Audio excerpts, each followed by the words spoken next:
আত্মার ঔষধ হচ্ছে 5টি। আমাদের ভিতরে যে রূহটা আছে, এই আত্মাকে পরিশুদ্ধ করতে হবে, তাহলেই কিন্তু সফল কাম আমরা হতে পারবো। 1 নাম্বার হচ্ছে গুনাহকে ছেড়ে দিতে হবে। এই নফস আমাদেরকে ধোঁকা দিয়ে গুনাহ করাতে চায়, আমরা গুনাহ ছেড়ে দিব, গুনাহ ছেড়ে দিয়ে আল্লাহর ইবাদত শুরু করব, তাহলেই কিন্তু আত্মার ঔষধ হবে।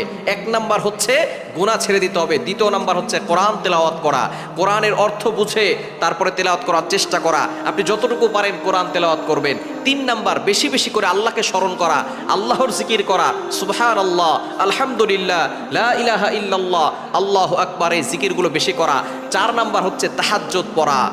তাহাজ্জুদ নামাজ পড়লে আপনি আল্লাহর নৈকট্য অর্জন করতে পারবেন, আল্লাহর সাথে সম্পর্ক তৈরি হবে, আপনি তাহাজ্জুদের নামাজ পড়বেন। এবং 5 নাম্বার হচ্ছে বেশি বেশি করে আল্লাহর কাছে দোয়া করবেন, আপনার অন্তরের জন্য, নিজের জন্য, পরিবারের জন্য, সমাজের জন্য, রাষ্ট্রের জন্য দোয়া করবেন।